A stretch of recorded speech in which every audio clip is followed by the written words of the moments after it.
on est content de la réponse qu'on a eue. Même si ça ne nous ramènera pas Malola. On croyait en la justice et on l'a eu. On l'a eu. Merci.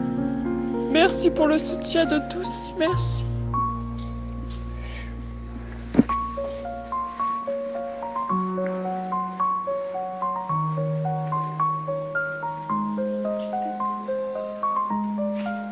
Et du coup, merci de ne pas insister. Merci. Parce que j'ai vécu cette affaire Lola avec vous, comme vous, et nous en première ligne sur CNews.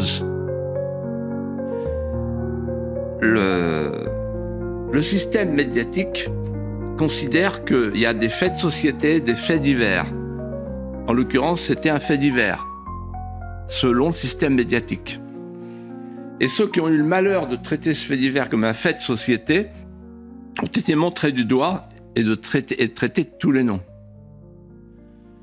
Or, la famille, elle a considéré que c'était un fait de société. Un fait de société, quelle est la différence entre un fait divers et un fait de société? Un fait divers, c'est le mal absolu. Un fait de société, c'est quand ce sont les murs porteurs qui lâchent. Un fait de société, il y a quelqu'un qui rentre dans la maison, qui vole, qui tue. C'est indépendant des murs porteurs. Un fait de société, c'est quand les murs porteurs lâchent et sont démolis. Or là, c'est bien le cas.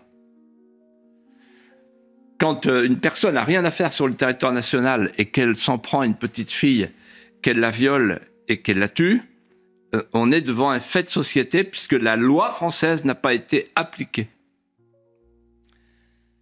Ensuite, le système médiatique a crié à la récupération.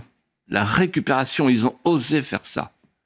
C'est-à-dire que les gens qui soutenaient la famille, et les gens qui ont vécu le drame du papa qui est mort de chagrin à cause de ce qui est arrivé à sa fille Lola, ces gens-là n'ont pas de cœur. À la place du cœur, ils ont un fantasme idéologique. Alors, il y a l'euphémisation, comme on dit. Il y a l'inversion accusatoire. Pourquoi? Parce qu'il faut sauver le paradis diversitaire. Mais vous vous souvenez, Naël, c'était pas pareil pour Naël. Qu'est-ce que ça veut dire, en fait? Et Charlie Kirk, la presse a dit, Charlie Kirk, la presse française, il l'a bien cherché. En d'autres termes, il y a deux sortes de victimes. Il y a les victimes du camp du bien et les victimes du camp du mal. Et c'est la presse qui choisit.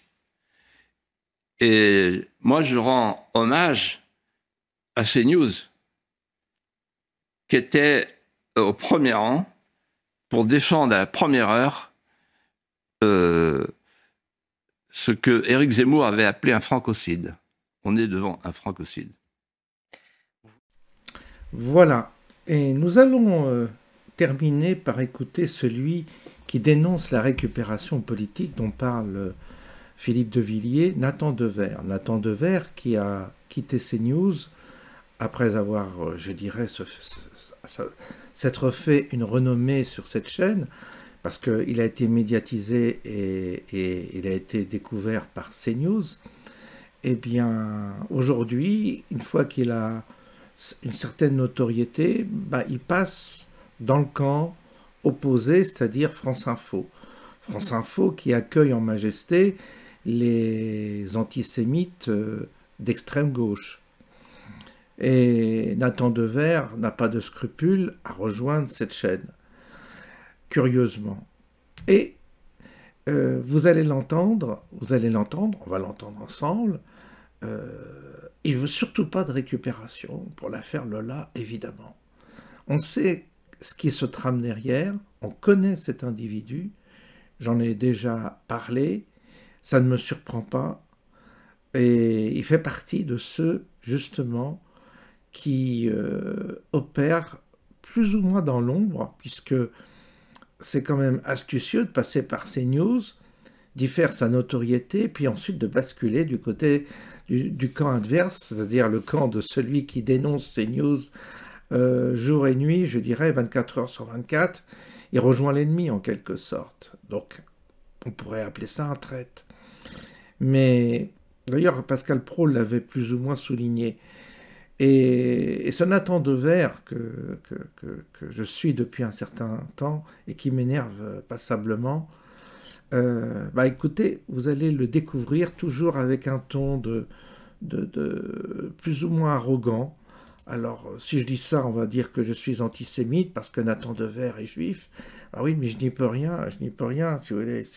Alors, je sais qu'on ne peut pas critiquer un juif sans être immédiatement stigmatisé comme antisémite, mais on peut quand même souligner que Nathan Devers répond à une certaine idéologie qui participe à cette situation en France, puisque je pense qu'il est pour le vivre ensemble, je pense qu'il appartient plus à cette lignée de gens qui sont pour l'émigration, et autant il dit qu'il faut la distance vis-à-vis de Lola, autant il dit qu'il faut de la distance et non de la récupération, autant je l'ai entendu avoir des trémolos dans la gorge quand il s'agissait de parler du 7 octobre, hein, de poids, de mesure aussi, de ce côté-là.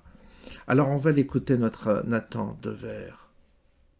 Parce que je crois que quand on parle d'affaires aussi horribles, ça impose une distance. Et à l'époque des réseaux sociaux, c'est tellement simple de ne pas l'avoir, cette distance. Et la deuxième remarque que je ferai, c'est que je crois qu'on ne peut pas faire de symétrie entre l'affaire Jubilard et l'affaire Lola.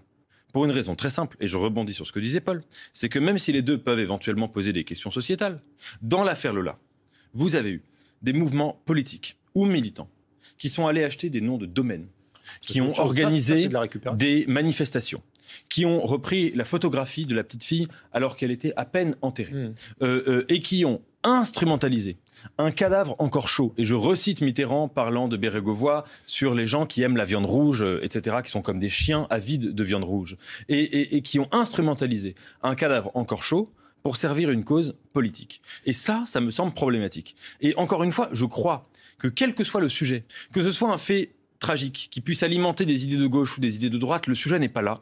Nous devrions tous et toutes avoir une forme de distance, de décence vis-à-vis de la tragédie qui peut se jouer dans un cas comme dans l'autre, et ne pas mélanger ce qui relève du judiciaire et du politique dans le traitement de l'information. Alors, ça veut dire que concernant Lola, non, on ne s'attarde pas, on n'instrumentalise pas, on n'explique pas que c'est une Algérienne au QTF, surtout pas. Il ne faut pas instrumentaliser dans ces cas-là. Alors, on instrumentalise pour certains, pas pour d'autres.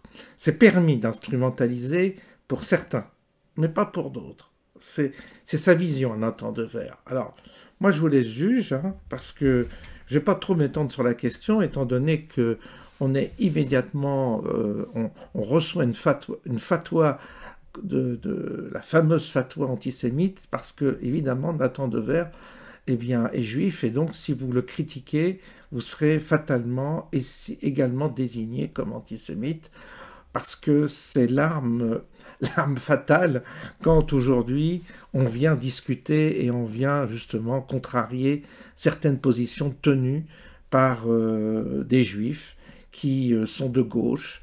Visiblement, celui-là est de gauche, qui sont pour le vivre ensemble. Alors eux, tant qu'ils ne sont pas touchés, tant mieux pour eux. Mais moi, j'aimerais simplement ne pas vivre dans un monde schizophrène, c'est-à-dire l'un qui favorise et qui plaide pour une immigration musulmane et se plaindre, paradoxalement, que cette immigration pose problème à la communauté juive. Il faut m'expliquer à un moment donné quel est le mécanisme, le scénario, le logiciel qui commande ces gens qui, pour certains, sont contre l'immigration musulmane parce qu'elle serait productrice d'antisémitisme, et vous avez d'autres qui surtout crient au loup quand il s'agit de démontrer que effectivement cette immigration pose problème aussi pour les autochtones, pour les gens qui ne se réclament pas d'une identité religieuse, mais qui sont simplement victimes. Cela, il faut pas en parler. C'est quand même curieux. C'est très curieux tout ça. Enfin bref, on ne va pas s'étendre sur la question, mais malgré tout, je tenais à pointer le fait que Nathan Devers estime que quand on parle de l'affaire Lola comme une affaire qui est un fait de société, puisque effectivement, elle a été victime non seulement d'une cinglée et d'un monstre venu tout droit quand même d'Algérie. Derrière ça, on pourrait aussi évoquer certains rituels qui semblent être des hypothèses qui ont été plus ou moins évoquées par d'autres témoins. Mais on n'en doit pas en parler non plus de ça. Bref, il y a dans cette société des non-dits qui commencent à être très pesants. Bonne soirée à tous et à bientôt.